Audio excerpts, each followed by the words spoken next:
Found along the sword coast of Forgotten Realms, the secret rulers of a city known as Waterdeep are looking for bands of adventurers to go on a variety of different quests to not only help the city, but also aid the particular lords in their given objectives to become the principal ruler of the city. Greetings and welcome to Checkpoint Gaming. With this series of episodes, we will be going over how to play the game Lords of Waterdeep. But before delving into today's episode, let's talk about today's sponsor. This episode is brought to you by Twin Suns Ranch, which is a guest ranch found in Southern California, where its team of set designers, actors, and galactic explorers come together to build a fully immersive experience where participants will be able to engage in a variety of endeavors based upon their given desires. This can include such things such as cosplaying, war reenactments, and laser tag. Depending upon what you want, Twin Suns Ranch can help you achieve that goal. Just reach out to them and see what you can come up with. You can find them at www.theweekendstrikesback.com/galaxies/index.html. The link will also be found in the description. With Lords of Waterdeep, it was designed and published by Wizards of the Coast, where the player takes on the role of a city lord in order to hand out quests to adventuring heroes. With the city of Waterdeep, it is found within the Forgotten Realms setting of the long-running role-playing game Dungeons & Dragons. As one of the secret rulers of the city, each player will use their agents to recruit bands of adventurers in order to complete quests, as well as to advance their given agendas. And though each Lord of Waterdeep has the safety of their city at heart, each Lord also has their own plans they are trying to achieve. This can be done through backroom deals, using mercenaries, and even straight-up bribery, with each lord trying to be the greatest within that of Waterdeep. In order to achieve this, each player, which is represented by their respective lord, will do what they can to gain victory points over the course of 8 rounds. The player that possesses the most victory points at the end of the final round will be deemed the winner. With the base components of the game, they consist of a game board, a rule book, a storage tray, 5 player mats, 100 adventurer cubes that are equally divided into white, orange, black, and purple, which represent clerics, fighters, rogues, and wizards respectively, 5 wooden score markers, 25 wooden agents with 5 of each color, 1 ambassador, 1 lieutenant, 1 first player marker, 11 Lord of Waterdeep cards, 50 intrigue cards, 60 quest cards, 24 building tiles, 45 control markers with 9 of each color, 51 gold tokens, 10 5 gold tokens, 36 victory point tokens, and 5 100 victory point tokens. With the game board, it is to be placed into the center of the play area, within easy reach of all of the players, and it represents the various wards that make up the city of Waterdeep, with a track found near the bottom of the board that marks the passage of the rounds, along with another tracker running along the outer edge of the board in order for the players to track their score. As one of the Lords of Waterdeep, each player is assigned agents that are used to further their interests within the city. These agents represents the player's agent pool and are to be placed into the player's respective agent pool area of their given player mat. These agents are different colors that represent each lord's factions, and when a player chooses a factions, they'll also take the agents of the corresponding color. With these agents, they belong to a variety of different organizations found within the city, which are used by the lord in order to accomplish their given ends. They can be compared to that of Mr. Burke from Fallout 3, who works for Alistair Tenpenny. They also correspond to the player colors found within the game. With the city guard, their color is black, and they are the defenders of the city who engage in patrols throughout the city as well as the surrounding countryside. They also act as bodyguards for visiting dignitaries. With the Knights of the Shield, their color is yellow, and though they present themselves as merchants and nobles, they are actually information brokers with their influence stretching along the Sword Coast as well as far inland. With the Harpers, their color is green and was founded by elven leaders and the council of a legendary wizard. It is a secret society that fights for personal freedoms along with the needs of both civilization and nature.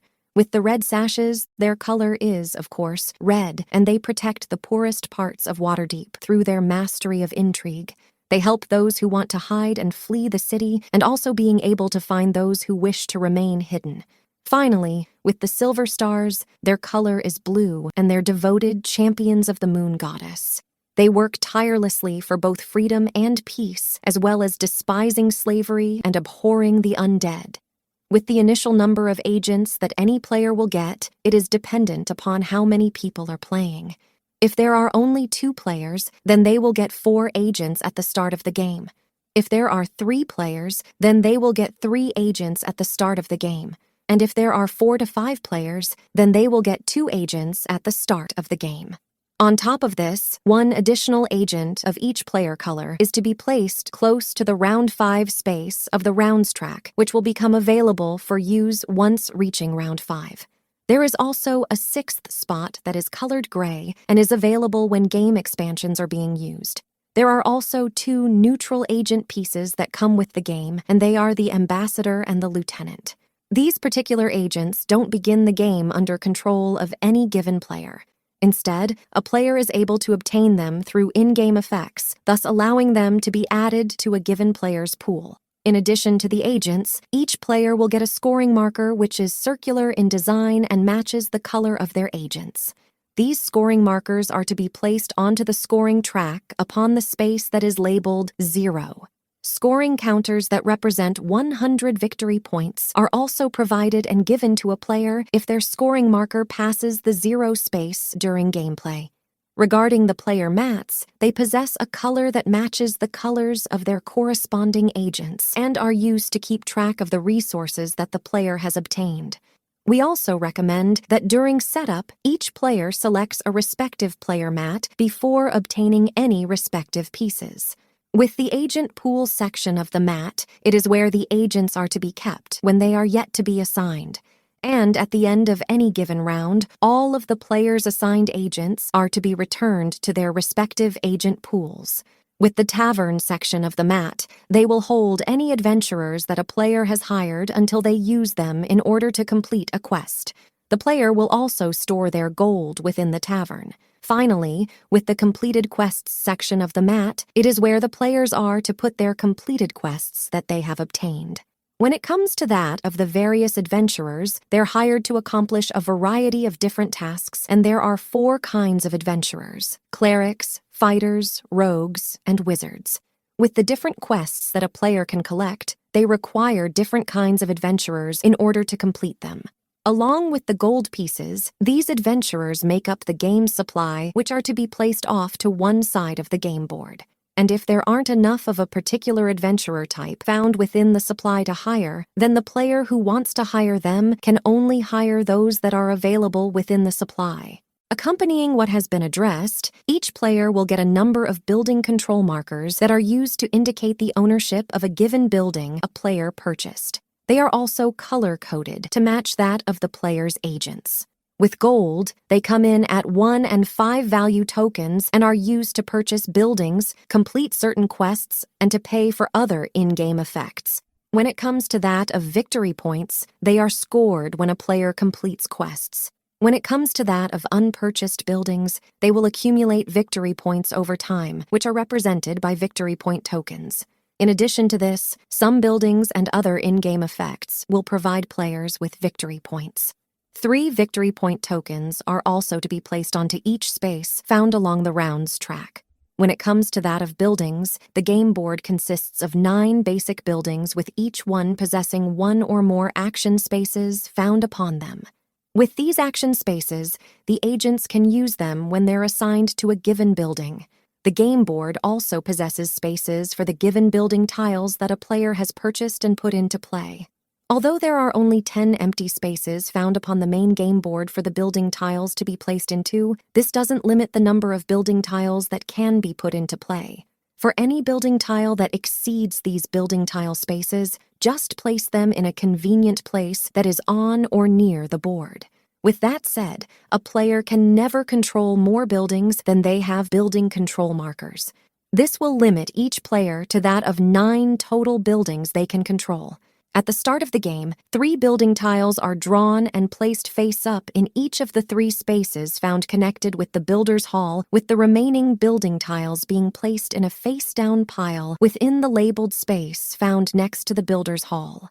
found with each building, regardless if it was printed directly onto the game board or upon a given building tile. They contain the same types of information, which consists of name, cost, instructions, and owner. With name, it is the name of the given building, which should be pretty obvious. With cost, it represents the amount of gold that is needed in order to purchase the given building. With instructions, it represents the resources that the building will provide, depending upon the building in question. And with owner, it shows what the building's owner will obtain when another player uses said building. It's basically the benefits the owner will gain if someone else uses the building and can be seen as the landlord obtaining rent from a tenant. When it comes to that of cards in the game, they represent the tasks that the adventurers can perform in the service of their given lord, assisting the machinations of said lord and achieve secret victory conditions. With these cards, they consist of lord, quest, and intrigue cards. With the secret administrators of Waterdeep, they are known as lords, and there are 11 of them that are available for a player to secretly select. In order to select a lord, the lord cards are to be shuffled with one card being dealt face down to each player, with the remaining lord cards being set off to one side face down and won't be used for the rest of the game. With the lord that a player draws, they're allowed to view it, but will have to keep it secret from the rest of the players until the end of the game when the final scoring process is to occur. Each lord will grant victory points when certain conditions have been met, as described within the text found upon the given lord card. Although we won't be touching upon the given lords here, it is worth noting that the players do what they can to accomplish the objective that is associated with their given lord.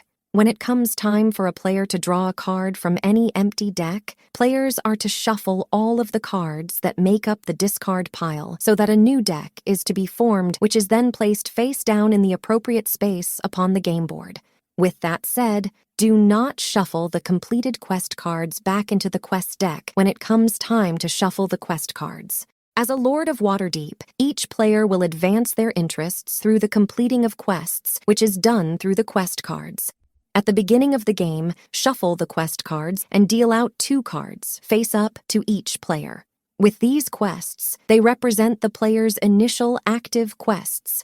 From there, place 1 quest card face up in each of the 4 spaces found at the Cliff Watch Inn.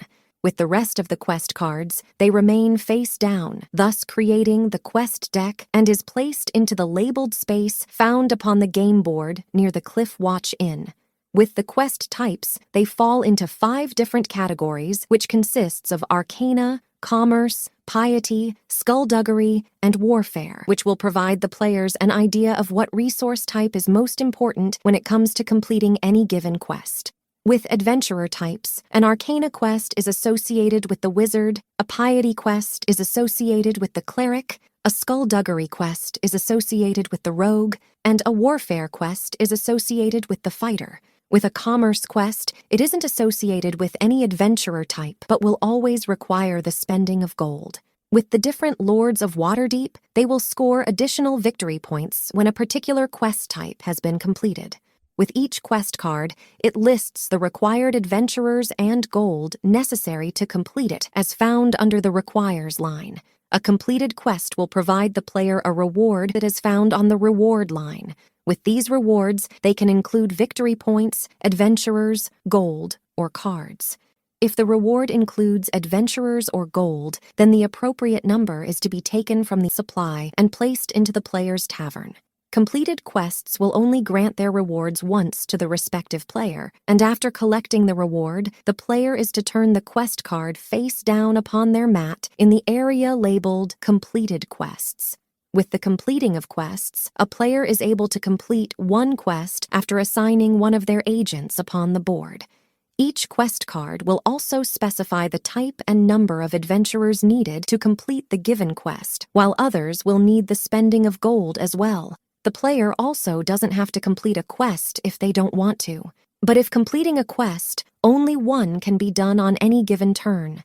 In order to complete a quest, the player is to remove the required adventurers and gold from their tavern and return them to their respective supply. From there, the player will collect the specified reward, and regardless of how many agents a player has assigned or reassigned on their turn, they can only complete a single quest on that turn. Regarding active quests, they are incomplete quests that the player possesses, and they will have to be kept face up and adjacent to the player's given mat. This is so that the other players will be able to see which quests the given player is currently working on. It is worth noting that with some intrigue cards, they constitute as mandatory quests, which is to be played onto an opponent in order to hinder said player's plans. After playing an intrigue card that possesses a mandatory quest, said player will choose an opposing player and place the mandatory quest face up in front of said player. Once possessing a mandatory quest, said player cannot complete any other quests until they have completed the mandatory quests that they possess. Besides mandatory quests, there are a few plot quests found within the game, which basically indicates that they are important to the successful management of Waterdeep. This can be seen with the fact that they possess ongoing effects on top of any rewards that they provide. These cards can be quickly identified by looking at the name found upon the card, as seen with the fact that the plot quest name is that of a different color than that found on ordinary quest cards. Once completing a plot quest, it is to be placed face up near the player's mat as a reminder of its ongoing effect. Regarding intrigue cards, they allow the players to secretly manipulate others in order to achieve one's ends. At the start of the game, shuffle the intrigue cards and deal out 2 of them, face down, to each player. Although each player is allowed to look at their own intrigue cards, they're also to be kept secret from the other players. With the remaining intrigue cards, they're to remain face down and make up the intrigue deck, which is to be placed into the labeled area of the game board, which is found near that of Waterdeep Harbor. Printed on each intrigue card is the text, "Play at Waterdeep Harbor," and this is meant to assist new players to the game. With that said, players will be able to play intrigue cards when they're directed to do so by a building's instructions or when part of a quest reward. When an agent is assigned to one of the action spaces found at Waterdeep Harbor, said player is able to play a single intrigue card they have in their hand. But if a player doesn't possess any intrigue cards, then they will be unable to assign one of their agents to said location. This is because assigning an agent to Waterdeep Harbor while lacking any intrigue cards would represent a wasted action. It's also the developers of the game preventing any given player from maliciously hindering their fellow players from playing intrigue cards. At least that's the assumption that we're working off of regarding this particular matter. When a player plays an intrigue card, then said player is to follow the instructions that are found upon it immediately, with its effects only occurring once. And with the intrigue cards, they are classified as being either an attack card, a utility card, or a mandatory quest. With an attack card, it will either hinder or penalize an opponent, which will typically help the player who played it. With a utility card, they do something beneficial for the player who played it. And with mandatory quests, they will force an opponent to undertake a minor albeit pressing task before said player is able to finish any of their other quests. Before starting the game, determine who will be going first, which is the player who most recently visited another city. From there, give the player the first player marker and 4 gold. Going in a clockwise direction, each player will receive 1 more gold piece than the player found right before them until all players have received their starting pool of gold. So financially speaking, it would be good to be the last player in this situation. With the structure of the game, it is played in rounds, with each round seeing the players taking turns where they assign their agents to perform a variety of tasks. With the round track, each round space starts off with 3 victory point tokens as indicated upon the setup instructions. The victory point tokens also serve as an indicator of what round it is. At the beginning of each round, remove the 3 victory point tokens found upon the round space and place 1 victory point token face up upon each building tile found in the builder's hall. With some of the building tiles, they possess special instructions that are to be followed when it is purchased, as well as at the start of each round. If any of these buildings are in play, then follow the start of round instructions that are found on each of them. Once all of the start of round effects have been completed, then the players will be able to take their turns in order. At the start of round 5, each player is to take their extra agent piece that is found in the space near the rounds track and add it to their respective pool. Once claiming this extra agent, it is available to the player for the rest of the game. When a player takes their turn, they will do so one at a time, starting with the player that possesses the first player marker, with play progressing in a clockwise motion from said player. On the turn of any given player, if the player possesses any agents that are available to be assigned, they can perform one or both of the following actions: assign agent and complete quest. Since we already addressed the complete quest action earlier, we will be focusing upon assign agent here. With a player that possesses any number of agents within their given pool, then they are allowed to assign one of them to any of the unoccupied action spaces found on the board, whether it is connected with one of the basic buildings or one of the buildings that have been put into play. However, an agent is unable to be placed into an action space if it already contains an agent, regardless of its owner, or the building in question is yet to be played. Once assigning an agent, follow the instructions that are associated with the given action space, with that action only being taken once. Players also cannot choose to pass on their turn unless the player is in the unlikely event that they cannot take an action on their turn. If that's the case, then they will have to pass. If a player possesses any agents, then they will have to assign one of them. If a player doesn't possess any more agents within their pool, then they can no longer take a turn during the round, thus causing play to skip to the next player found in order who still possesses agents. And if a player is unable to assign an agent due to no action space being available, then said player will have to pass with play proceeding to the next player. And if there is no legal action spaces available, thus preventing players from assigning their agents, then the round will come to an end. Under certain circumstances, a player might have to add an agent to their given pool during reassignment from Waterdeep Harbor. In this situation, said player will have to assign their agent immediately before the next agent found at Waterdeep Harbor is to be reassigned. And any time when an effect refers to a player's unassigned agents, it is in reference to the agents found in their given pool. With the buildings found within the game, we'll address some of them here with a detailed description of them in a future episode. With the Builder's Hall, when an agent has been assigned to it, it will allow the player to purchase one of the face-up building tiles that is available to be purchased through the spending of the listed gold cost.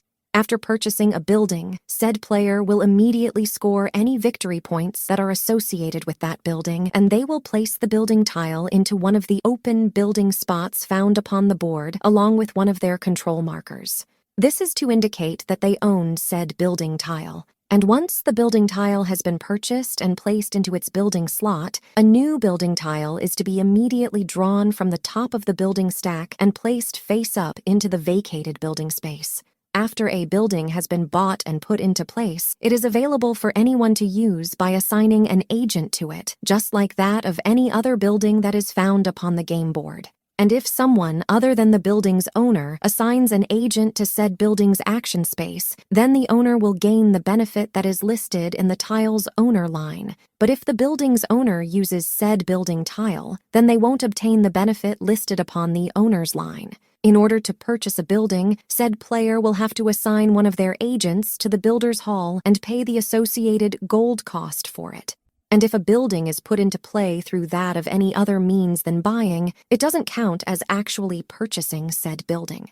And if a player puts a building from the Builder's Hall into play under their control and it possesses victory point tokens upon it, then said player will gain victory points for it, regardless of how said building was put into play. But if a building that possesses resources gets removed from the game, then any adventurers and gold it possesses will be returned to the supply, and any corruption tokens that it possesses will be returned to the corruption track. With the Cliffwatch Inn, it possesses 3 action spaces instead of the typical one, and allows any player to assign more than one agent to it if it still possesses open action spaces. But with that said, no more than one agent is able to be assigned to any given action space. The Cliffwatch Inn is also where players will typically obtain new quests. Because of this, 4 face-up quest cards are to be placed in the quest spots of this given building at the start of the game. And whenever one of the face-up quest cards have been claimed, a new quest from the quest deck is to immediately replace it.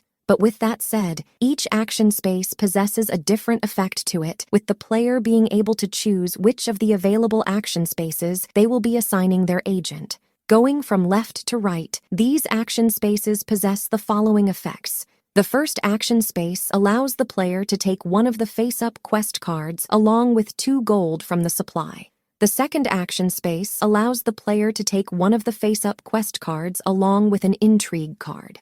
And the third action space causes all of the face-up quest cards to be discarded, with 4 new quest cards replacing them from the quest deck. From there, the player will then take one of the new face-up quest cards. Finally, we have Waterdeep Harbor. Like Cliffwatch Inn, it possesses 3 action spaces, with no more than 1 agent being able to be assigned to any given action space. Once assigning an agent to Waterdeep Harbor, 2 effects are to occur.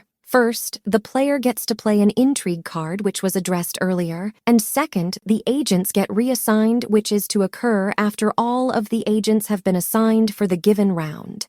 With this reassignment, it is to an action space other than those found at Waterdeep Harbor, which is to occur in order, starting with the agent found in action space number 1. It is worth noting that some game effects will allow players to reassign agents during gameplay. Once all agents found at Waterdeep Harbor have been reassigned, then the round will come to an end. From there, all agents are to be returned to their respective agent pools, with the player that possesses the first player marker beginning the next round of play. After the 8 rounds have elapsed, the game will come to an end with the final scoring of each player being performed. This consists of each player counting their victory points along with any advances that their respective scoring marker obtained.